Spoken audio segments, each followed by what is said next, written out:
welcome to the Entertainment Gig Podcast, episode 17. My name is Cleon.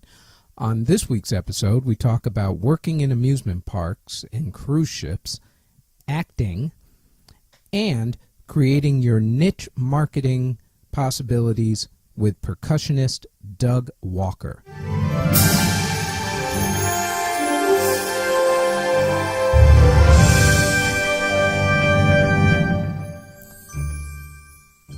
This week's episode is with Doug Walker. Doug Walker is a prolific percussionist who has put out many albums and has worked in amusement parks and on cruise ships. Today, we talk with him about those, also about acting, and about niche marketing your music. And here, without any further ado, is percussionist Doug Walker. First off, thank you very much for doing this. I appreciate it.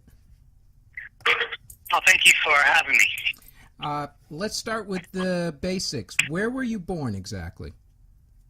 Wilmington, North Carolina. North Carolina, okay. For how long were you there? For the beginning of my life, until age 22, more or less. Wow, okay. Did you go to college there too? I went to college in Greenville, North Carolina, at East Carolina University. And what did you study? Music, percussion, and music education. So did I. University of Massachusetts. Wonderful. And then I went to graduate school at Northern Illinois University. Okay. So you've been basically doing music all your life. When did you first realize that was what you wanted to do? I think I started piano lessons when I was in the first grade and took pianos for a couple of years. And then in fifth grade started saxophone in the school band, but I was also taking private drum set lessons and got an old drum set to learn on. And so my older sister is a musician and still a professional musician. My father was a musician. My uncle was a musician. So it's kind of something that was never foreign for me. It's something I enjoyed and I always saw myself doing. Does that make sense?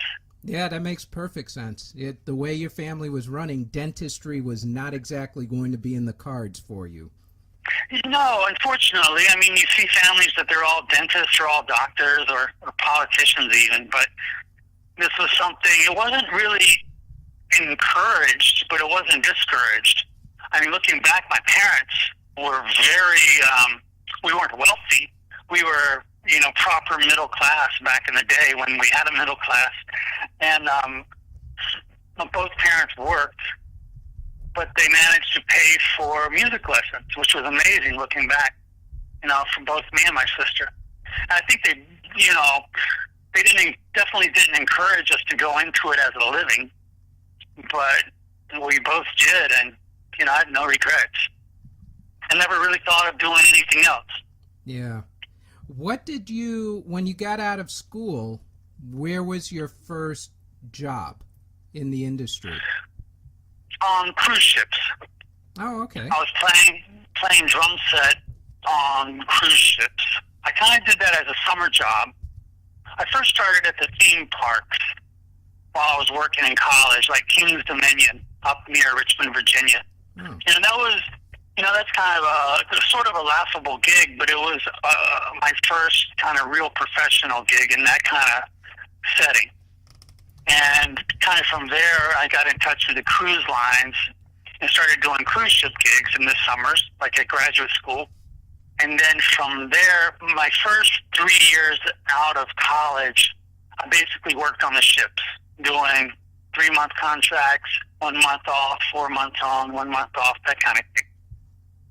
And mainly playing drum set with the show band. So we backed up comedians and some of the stars that were on their way out and some stars that were on their way up, like Petula Clark and K-Star, Margaret Whiting, those kind of people I played with. Anyway, that was my first professional work. Although I played theater, like community theater, and I was paid as a professional musician, from junior high school on, playing gigs. So. Yeah. See, I don't see amusement park gigs as laughable in any sense at all because of the amount of work you still have to put in, the long hours you still have to do with them, and the people that you have to on occasions deal with. It's great training, I think. It's sort of like soap operas in acting, basically. Yeah. Let me tell you, at one point I was playing in 3 different bands at the park. I was playing in the country band, and in the top 40 band, and then there was another like R&B group that I would sub for when the drummer was out. So, yeah, that was, when I say laughable, if you tell someone who's not in the business you worked at a theme park, they picture you like in a Mickey Mouse costume running around or something, which those are professionals too. I'm not even dissing that, but, to some people playing the drums for a living is a laughable job. Yeah, for some people, just being in an amusement park is kind of a laughable job. But those people, I know for a fact from having friends who have worked at Disney World that they don't just give those jobs out. You have to audition multiple times just to get them. And those people, anybody who's working, especially music or theater at an amusement park, are top-notch, best of the best because of the process that it takes just to get to that particular point, even if it is just a summer gig. Oh yeah, I'm thinking now Justin Timberlake. Didn't he come from Disney or? Yeah, Universal. Yeah, or Nickelodeon, I guess at that point. Universal, Nickelodeon. Yeah, they were doing. Britney Spears. A lot of people. A lot of people came from the amusement park realm. I think one of the guys in NSYNC was the Wolf Man in one of their shows or something like that. So, it's a very, very tough gig. What about your cruise ship experience? Was that enjoyable? Was it crazy? What was it exactly? It was a lot of fun, and I got such a world education, I guess. Being from North Carolina, from Wilmington. Wilmington is a real city, it wasn't like backwoods or anything. And I had a proper education, but it wasn't until working on the cruise ships and having Indonesian and Filipino friends and visiting the islands every day that I really, and working for the Greek Navy, that's kind of I guess it opened my eyes to, and meeting people from all over the world every single week, the passengers, and dealing with the entertainers. That's when I really got my, I guess, foundation for my adult life. Does that make sense? Absolutely. Absolutely. It opens up your eyes. It's like, I'm from Springfield, Mass., which is a city, but when I went to UMass and I met a whole bunch of other people from different countries, different states and whatnot, that was when I first had my eyes open to the other viewpoints of other races and other ideas. And then moving to New York, automatically you're exposed to at least 110 countries at this point, and so your worldview, you can see a lot of different angles to the same situation. You're not as closed off as a lot of other people would normally be. So yeah, I can understand that 100%. Which islands did you go to? Probably all of the ones that most of the cruise ships go to. We didn't go to Haiti. I got to go to Caracas a few times, but there was political unrest, as there always is, so it wasn't a steady stop for us. But the normal ones, St. Thomas, St. John's, the U.S. Virgin Islands, and Cozumel, Mexico, Jamaica. Where else? Bonaire. I didn't get to Aruba. I wish I got into Aruba, but never did. That's basically it. And so most of the major spots in the Caribbean and Alaska. I toured Alaska for one summer. Wow, that must have been incredible right there. Yeah, that was something. And to get to know Vancouver, talking about eye-opening, that was my first experience in a European-style city, I guess. I guess that's how to describe it. And, wow, it was so clean, electric buses, and people were handing out water on the street to homeless people. I was like, wow, what's up with that? I never seen, I guess socialism is what it was going towards now. I know that's a buzzword now, but yeah, Vancouver was a great time. Yeah, it's a beautiful city. Absolutely, absolutely gorgeous city. So what did you do once you stopped doing cruise ships? So while I was on the cruise, so I started playing steel drum, like back in high school a little bit, Mm-hmm. and in freshman year of college. So I played steel drums there, but I also played timpani and xylophone and vibraphone and all the percussion stuff. I have a master's in percussion, so I could do any kind of percussion gig. So when I got out of the cruise ships job, I moved to Miami. You have to move somewhere if you're working on a ship eventually, or either you stay there a lifetime. So I had my eye on Miami because that was one of my home ports, and I loved it. So I met a girl. That happens, doesn't it? She lives in Miami. Yeah. Yeah, I've seen that movie.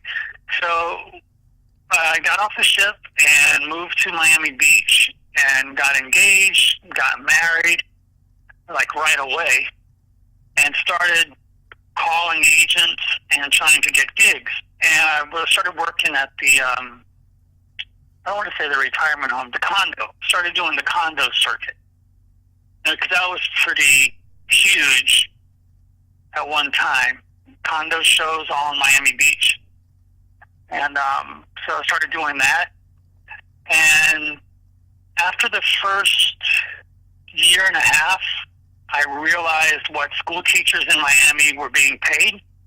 And it was quite well at the time compared to the rest of the country. And I thought, my God, I have a degree.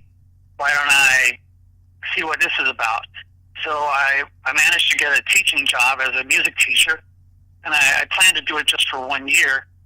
But at the same time, I was playing gigs and also teaching private lessons, too, after school. So while I was teaching, about my 4th year into teaching, I started recording CDs, recorded my first CD, and was doing solo gigs just on the steel drums.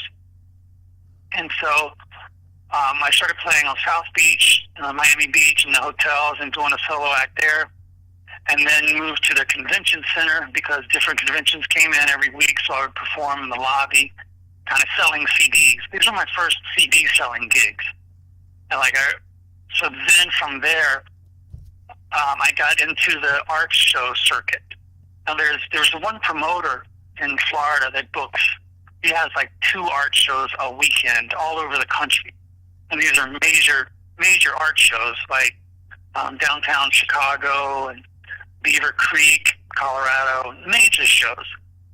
So I started playing steel drums at these art festivals and selling my CDs.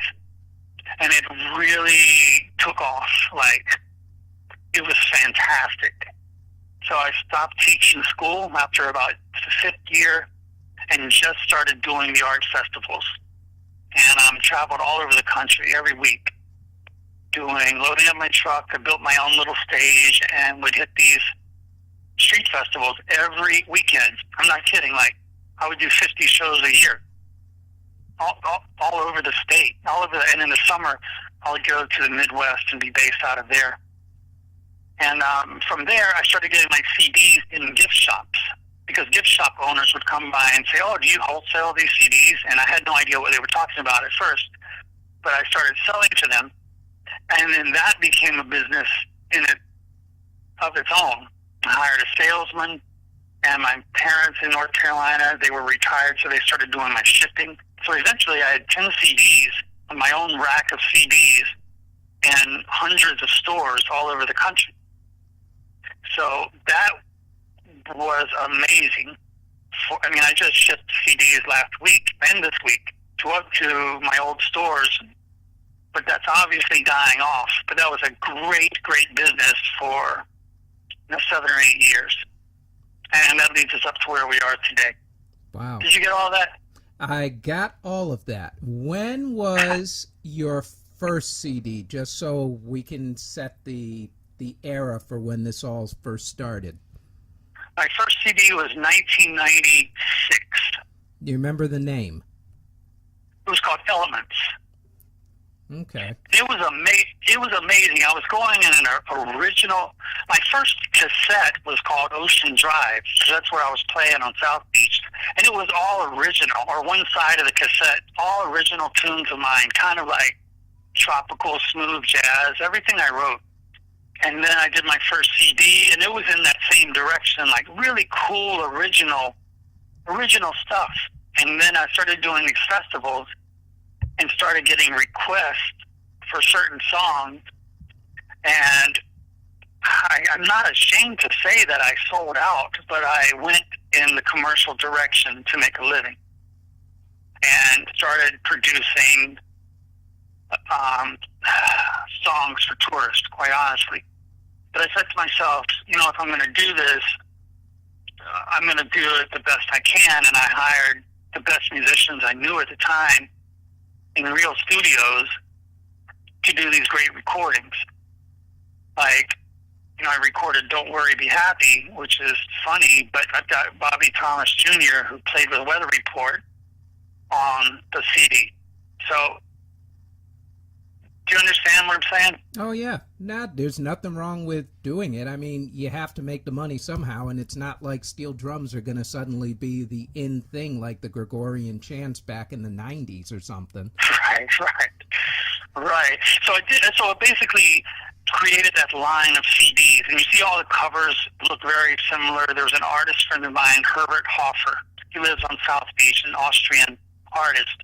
We're still friends today, and he would paint a new CD cover, once a year, twice a year, and so I kind of created my own label that way, and got them in the stores. And after that the stores were running well. Then I put together my original group and produced my first original CD, completely original, and spent a few years promoting that CD. So I was actually playing from the heart and doing something real for a few years while letting the island CDs kind of pay my bills, if that makes sense. Yeah, that's perfect. I think it's a great lesson for a lot of musicians, because I have a lot of musicians who listen, and they're always thinking you have to go and join a major label and do this, that, and the other, and what they don't realize is the way that you did it, which is do something that you love, but also pay the bills by just basically giving a generic type of, give the people what they want, basically. Yeah, I had a friend who was my salesman. He's still my friend, Marvin, and he, for maybe 6 years, he was my salesman, and he went to shows with me, and he was on the phone all week to gift shops, and we would do major gift shows like at the Javits Center in New York or the Atlanta gift show. And anyway, Marvin's wife, that was her theme to me: give the people what they want. And I was always fighting against that. I even went under a pseudonym once and called myself Island Man, and so that I could be Doug Walker and not be pigeonholed into being the tropical guy. Right. But it didn't work so well because I didn't realize what a brand I had already created with my name. Oh, so I would go play people, and they would say, "Who is this?" We want Doug Walker. And I'd go, right. They would even ask me if I knew Doug Walker. I'd say, "Okay, I need to stick with this. It's working all right. Just stick with it." Yeah, you might as well. I looked you up on Amazon for a hot second, and you have a bunch of CDs out there right now. Let's see. There's the Caribbean Steel Band Christmas, Island Time, Sundance, Stealin' the Party. Yep, Island. I can tell you the Island Time was my second CD. I recorded in about 1990 or 2000, or my third CD in 2000. I recorded a Christmas CD in about 2001, no, 1998, I guess. And then I recorded a second Christmas CD. And then I did a compilation of putting the two CDs together for Amazon or iTunes so that you don't have to buy the two. It's the same price for one. Oh, okay. So that brings us up to now. What are you doing these days? So I don't want to go off into left field too much, but the iTunes and Spotify are kind of keeping my bills paid. And I've been, about 5 years ago, I started doing a little acting. And now I get like one acting gig a month. Nice. And so this year I was on, there's an NBC True Crimes TV show where they reenact crimes. I can't remember the lady's name. True Crimes with... is that Aphrodite Jones? What's the name? Aphrodite Jones, is that the one? Yes, Aphrodite Jones, yes. I'm in in one of those shows, like I'm one of the bad guys reenacting the crime. I was in a Gatorade national commercial, and just this week I was in like a local TV commercial. So all of that I've been doing to learn about, because I love being on set. And I'm trying to get my music. I've shot a lot of music videos over the years also, and the film and the music, it's kind of one thing for me. So I'm trying desperately to move into the film industry. Okay. What does your musical background help you achieve with your acting in the film part of it? What different characteristics have you brought into it that you feel are necessary? I feel that I have a background of learning how to rehearse. You know, as a musician, especially before there were smartphones in the practice room, you know, you would lock yourself in for 4 hours at a stint to practice one song or a performance. And a lot of actors don't really do that these days. And it's something that I've been able to bring to the acting craft, because I know how to rehearse. You know, I love to rehearse. I do it all the time. I also leave room to improvise and to be fresh, of course, but you have to rehearse in order so that it comes out without thinking. Right. Are you in New York now? Still down in Florida? Whereabouts are you? Well, a couple of years ago, my father in North Carolina got sick, and I bought a condo in Wilmington, my hometown, near my parents, so I could come ride out his brain tumor. And so I now kind of spend my summers in North Carolina and my winters in Miami. Ah, nice. Okay. that definitely beats New York in winter. What do you like about acting? There's acting. I love it's just like being in the recording studio. It captures something when you're recording the film or when you're on camera. It's how can I say, it's live, it's exciting. It's like being on stage, almost like being on a huge stage, but you're only with the camera or a few people. There's just something that lights me up about being on stage and in front of the camera. I don't know quite how to explain. I find it easy, for starters. Right. I find it very easy. Not that acting is easy. I can do what I can do. I'm not going to go. I know my limitations because I haven't put in the time that actors have who've done this their whole life. Musically, I have, and I know what it takes. So I don't put myself in the same category as any of the great actors at all. And I'm not saying acting is easy, but some things to me come easy. Right. And if I can do it, if I can be an NBA basketball coach, of course I'll do that. Something simple I can do. Now, I can understand exactly what you're saying. As a creative, you just have a natural instinct to perform. It's not something that you can really train for, per se, or force, I should say. It's more of, it's inside your soul, and it needs to get out. And when it does, that's where your soul is the most alive, and that's where you're the most comfortable. So if it's music, that's one thing. If it's acting, that's another. If it's painting, that's another. But somewhere inside of you, all of that needs to be expressed and it needs to come out. And that's the beauty of living, really. Absolutely. You hit it on the head. Last year, I dabbled in writing a little bit. And I've written a pilot. And I actually shot the pilot, and I'm busy pitching it right now. The pilot is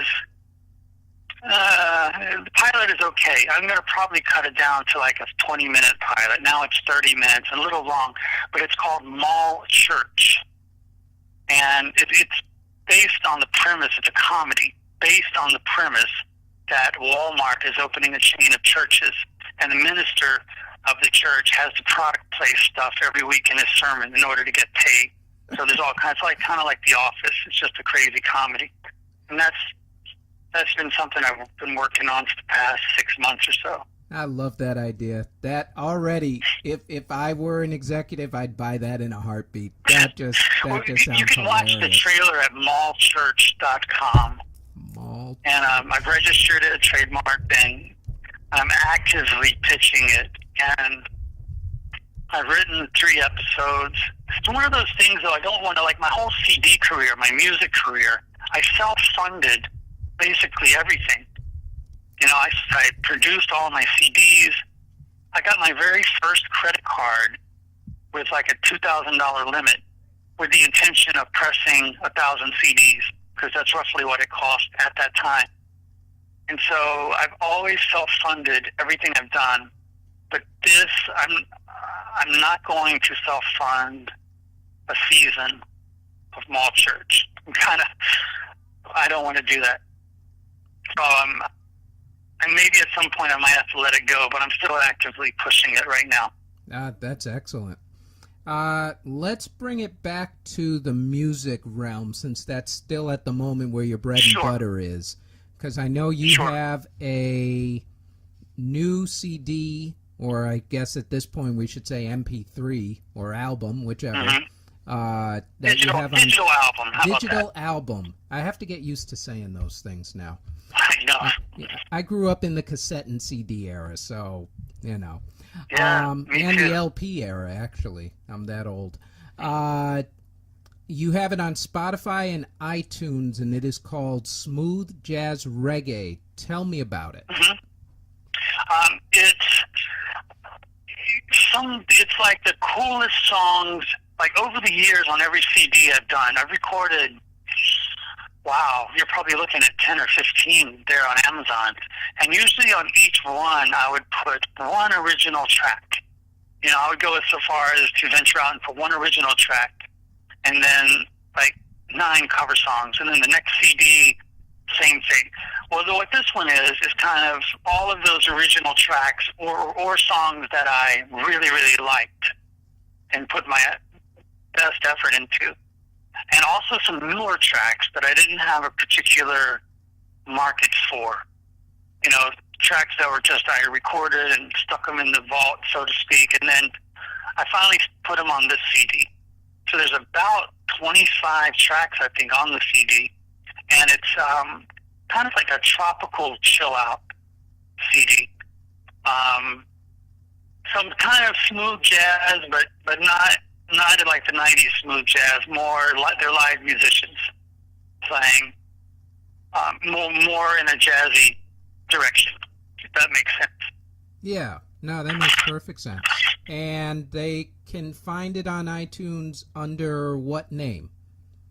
Doug Walker. Oh, Just okay. look Doug Walker steel drums or Doug Walker, and you'll see the CD with my picture on the front. Okay. What do you Or they find? can go to DougDougUp.com, Right. and the link is right there. Okay. What do you find that is great about steel drum as opposed to any other percussion instrument, since you play a lot of them? That each steel drum, or they're called, we call them steel drums, I call them steel drums. In the Caribbean, or especially Trinidad, where they're from, Trinidad and Tobago, they call them steel pan. So you'll see that those two words interchanged, steel pan or steel drum. So it means the same thing to me.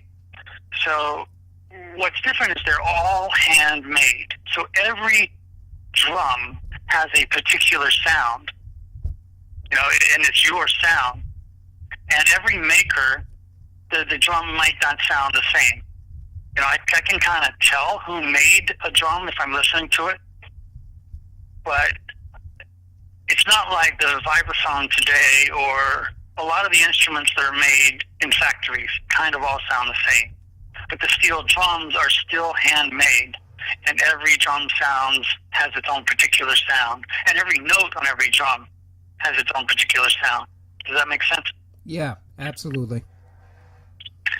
What do you find is your passion these days? Is it music? Is it acting? Is it both? It's mixing the two together. Like with this small church project I did, there's a lot of music. So I'm really excited about mixing music with video. And if that means a soundtrack for a movie, or if that means doing a music video, when I'm mixing music and video together, it's kind of using all of my skills. And I'm pretty passionate about that right now. Yeah. What? And unfortunately, that's kind of the direction of music, isn't it? Even when I listen to Miles Davis tracks, I generally look for the videos now on YouTube. Yeah. So yeah, I think MTV signaled the end of just listening to music just for the sake of music. Yeah, it's still good though. I really enjoy sitting in my car and just listening to tunes by myself. Just listening.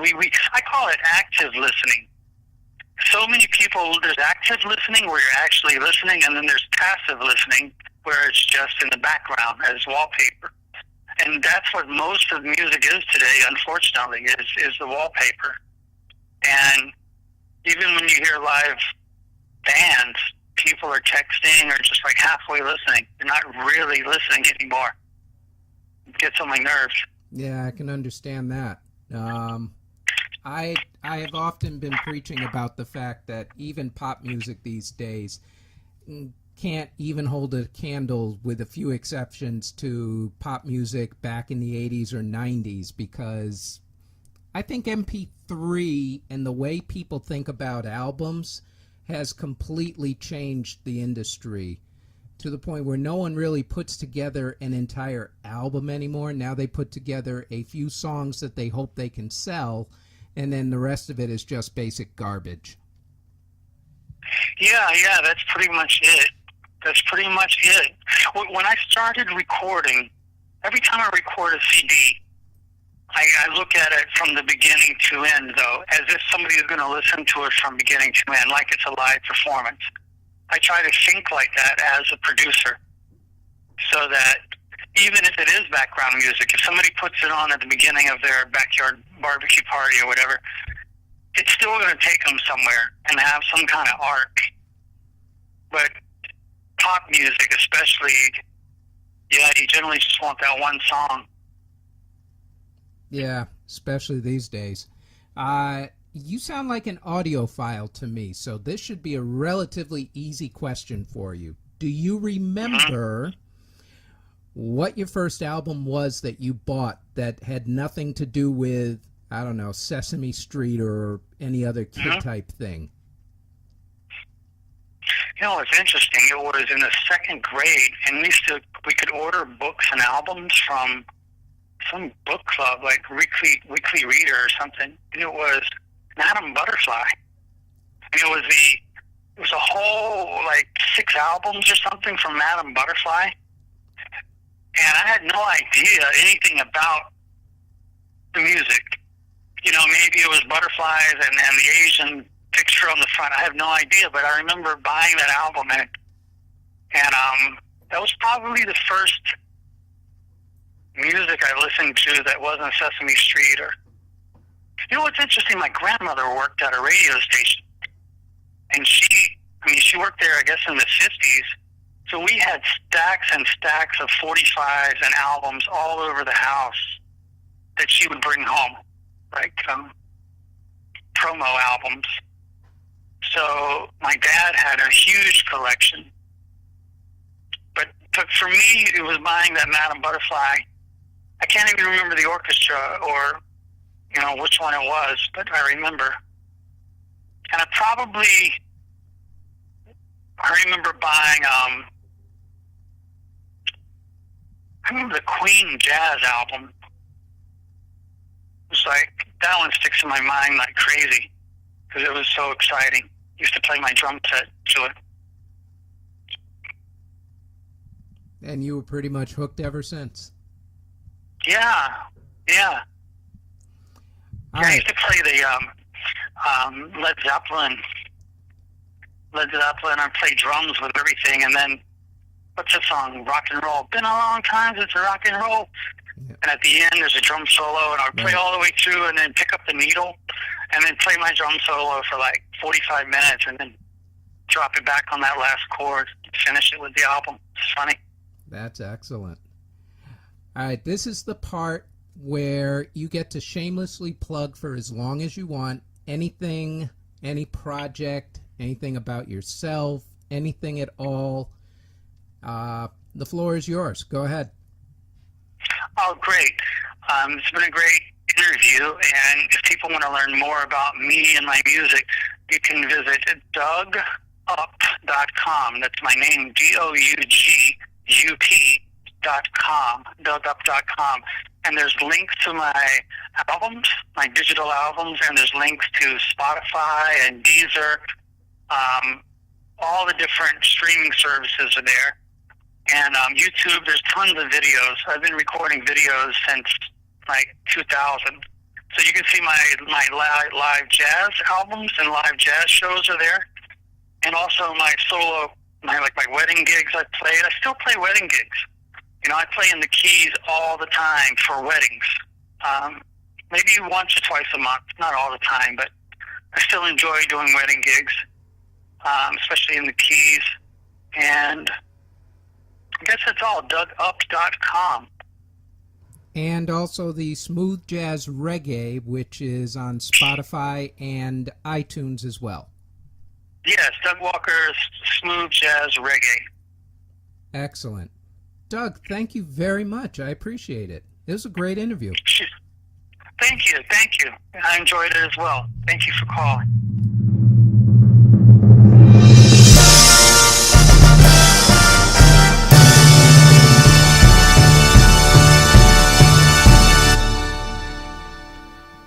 And that was our interview with Doug Walker.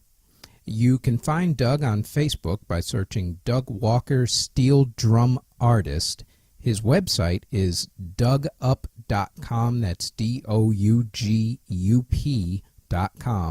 And there you'll find links to not only his Facebook, but also to all his recordings on iTunes, Google Play, Spotify, YouTube, Amazon, Xbox Music, also Twitter, Rhapsody, and Deezer. The man's got it all covered. Also, I'll put a link in the show notes to Mall Church. That was the acting thing that Doug was talking about. That is it for this week's episode. Our website is theentertainmentgig.com. Our Facebook page is at The Entertainment Gig. We are on iTunes and Google Play at The Entertainment Gig, but we are also on SoundCloud at CJBT-Productions and on YouTube at CJBT Productions, which has a slideshow of my photography, which you can find on Facebook at CJBT Photography, and the portfolio at cjbtproductions.zenfolio, that's ZENFOLIO.com. And that is it. We will talk with you next week. Take care.